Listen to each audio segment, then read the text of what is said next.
Ah oui les loulous. Alors ce genre d'équipe immune dont on va parler aujourd'hui, c'est pour attaquer des équipes qui n'enlèvent pas les buffs ou qui vont jouer en premier avec Hégémon par exemple. Alors Hégémon, c'est une bonne nouvelle parce que c'est très facile à contrer en fait une fois qu'on a molli. Donc on va jouer ces trois-là, donc un speed, on enlève les buffs avec Ceris et folie pour nuker. Et comme on est quand même lent, parce que tout ça c'est de l'immune et que lui il est pas forcément en immune, il a peut-être 350 de speed alors que j'en ai que 280, on va utiliser les 15% de bonus de molly donc, qui vont être accordés grâce à Hégémon. Alors, on est en platinium, il est bien possible qu'il n'ait plus que 350 et qu'il est plutôt dans les 380, et je perçois pas qu'il va avoir un shield pour se protéger, donc mon folie est capable de tout tuer. Donc je vais préférer être encore plus rapide. Donc je préfère avoir deux molly là pour être sûr de jouer en premier et de pouvoir lancer folie. Alors comme on est en platinium, il y a des chances que là il y ait des Swift Paris. Donc il y a toujours un risque, mais c'est aussi pour ça que c'est intéressant d'avoir double shield, puisque si c'est Trunda qui a la Swift Parry qui proc, ben, moi j'ai deux shields pour me protéger derrière, donc je pourrais survivre. Bon, lui, si c'est sa Swift Parry qui proc et que Trundra proc aussi, ça devient compliqué. Après, on n'a pas des Swift Parry partout et ça proc pas tout le temps non plus, donc il faut être un petit peu optimiste. Et ça, c'est typiquement le genre d'équipe qu'on peut attaquer avec ça. Donc si vous n'avez pas de molly, bah, vous mettez une Ceris, hein, et puis à vous d'être plus rapide. Sur du Gold 4, il n'y a aucun problème hein, pour attaquer. Là, on est juste sur le Platinum, donc c'est beaucoup plus exigeant en termes de vitesse.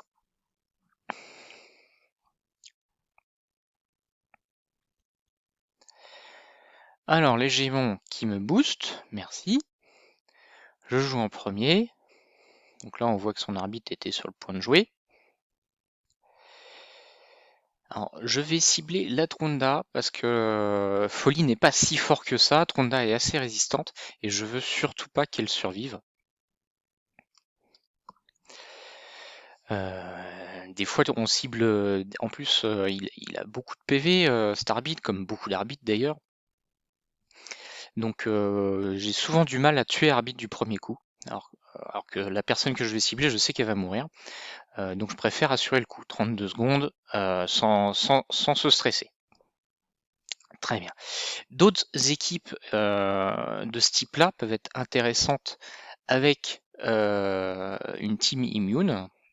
Donc c'est une équipe qui ne joue pas Ceris, mais qui va placer des debuffs. Mais alors si je suis en immune, ces debuffs ne servent à rien. Donc je pourrais attaquer comme ça. Ce genre d'équipe. Donc c'est pour ça, ou avec ma Molly. Alors si vous êtes sur du low Golcat, bon low Golcat il n'aura pas de, de Lydia, mais contre ce genre d'équipe, vous pouvez y aller avec ça.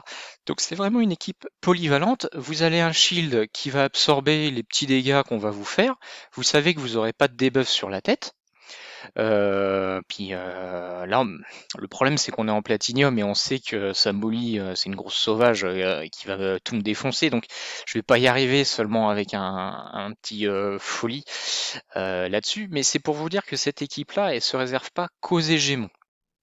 Voilà. Alors comment on construit ce genre d'équipe? Arbitre en immune, c'est vraiment quelque chose que je vous reconseille, c'est de toujours avoir votre arbitre en set immune. Donc on va rechercher le maximum de speed, évidemment, donc 292 en set immune, et on va essayer d'avoir de la précision également, puisque la compétence A2 diminue les tours de debuff, et c'est vraiment une très bonne compétence avec toutes les Swift Paris qui traînent. Donc ça vaut vraiment le coup de perdre même 5-10 de speed pour avoir une bannière précision. C'est pas ma bannière la plus rapide, mais c'était de la précision et en plus c'est du refresh. Donc j'avais vraiment envie de me la mettre sur mon arbitre, cette bannière. J'ai peut-être même mis de la précision ici. Non, Le 270 c'est bien, hein. Dès qu'on arrive autour des 300 de précision, ça suffit. Je lui demande pas 600 comme une série. De toute façon, soit les gens ils jouent aux résistance et à ce moment-là ça passera pas, soit ils jouent pas résistance et ça passera avec 300. Donc j'essaye d'avoir de la précision en sous-stat au niveau de mon amulette et donc d'avoir le plus de stat refresh possible à cet endroit-là. Alors je suis vraiment pauvre de chez pauvre en refresh sur mes OELF, donc pour une fois j'ai pas du stuff refresh partout. Là j'avais aucune précision en sous-stat et je vous ai dit je voulais quand même de la précision sur mon arbitre, surtout qu'il est pas large. Donc voilà. Au niveau des maîtrises, elles sont ultra importantes. Il faut finir avec cette maîtrise-là plus celle-là. Copier-coller. Elles sont très très bien ces maîtrises-là. Au niveau de Ceris. Ceris en immune. Donc pareil, on se paye le luxe d'avoir cette maîtrise-là, c'est-à-dire elle va avoir une augmentation de turn meter, ça marche parce que c'est une Ceris en immune, donc même si elle joue plus vite que mon arbitre par exemple, ça pourrait arriver, si la maîtrise proc énormément, c'est pas grave puisque je pourrais jouer, j'ai rien qui va m'enlever mes debuffs. Si votre Ceris n'est pas en immune, c'est pas la peine de copier ces arbres-là, il y a un autre arbre. Donc ça c'est pour une Ceris immune. On cherche le maximum de précision, donc on met de la précision sur la pensière et la bannière, le maximum de speed, le maximum de roll précision ici, on essaie d'avoir des artefacts refresh également, et c'est tout ce qu'on lui demande. Alors après, si on peut avoir du PV pour être tanky, etc., c'est encore mieux, mais de la speed, de la précision, c'est ça qu'on lui demande. Pour folie, en immunité aussi, donc ça c'est le 7 scarabée, c'est excellent. Plus facile à farmer que le Fire Knight. Donc une vitesse cohérente par rapport à mon arbitre. Je cherche 100% de taux critique, on descend pas en dessous des 100, il faut 100%, le maximum de dégâts critiques et le maximum d'attaque. Pour savoir s'il vous faut plus d'attaque ou plus de dégâts critiques, vous faites une multiplication. Vous multipliez vos attaques et dégâts critiques. Par exemple, vous faites moins 1000 en attaque et plus 30 en dégâts critiques, vous faites la multiplication et vous comparez quel est le plus gros chiffre. Le plus gros chiffre vous donnera est-ce qu'il vaut mieux avoir 1000 d'attaque ou 30 de dégâts critiques. Au niveau des maîtrises, ce sont des maîtrises pour un folie, donc qui sont plutôt pas mal. N'hésitez pas à prendre opportuniste, ça se combine bien avec d'autres choses et folie n'a pas forcément besoin de cette maîtrise, cycle de violence, même si elle est très bien également. Et enfin, l'héroïne contre les hégémons en tout cas, parce que je pourrais mettre n'importe quel cette shield, ça fonctionnerait. C'est juste que Molly, grâce à son passif, me donne énormément de speed que je n'aurais pas. Donc, elle est faite pour avoir un set shield, donc avec des maîtrises pour absorber. On essaye quand même d'être rapide et d'avoir de la précision pour passer ses sorts.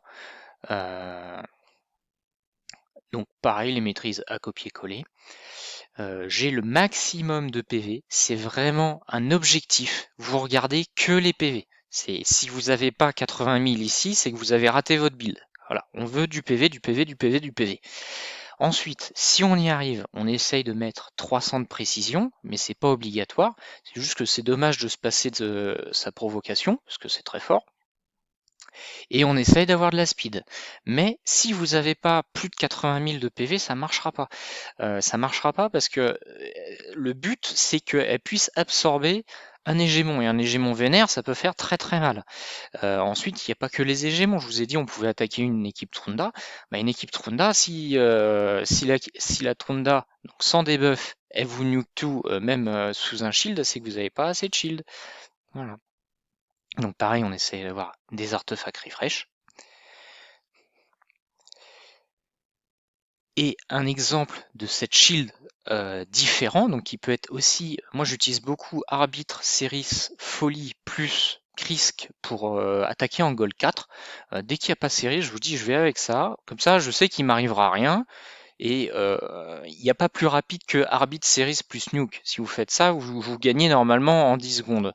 Sauf que vous savez jamais si vous allez être plus rapide et vous savez jamais si s'il va y avoir une Swift Parry ou quelque chose. Donc avoir un gros shield comme Krisk ou Ursuga ou une rogue, ça vous assure qu'il se passera rien contre des équipes qui ne vous enlèveront pas les buffs. Donc pareil, mon objectif c'est d'avoir le plus gros PV possible. Alors Krisk est très très fort au niveau du shield, donc j'ai jugé qu'il n'était pas nécessaire d'avoir plus de PV que ça, mais j'en ai déjà beaucoup. 84 000, c'est pas mal. J'ai préféré avoir quand même des bots speed pour avoir une vitesse décente et une précision décente également. Au niveau de mes maîtrises, vous pouvez copier-coller pour un Krisk d'arène. Il absorbe les dégâts, il va un petit peu plus vite et il essaie de mettre le plus de buffs possible. Donc c'est tout pour une présentation de Team Immune.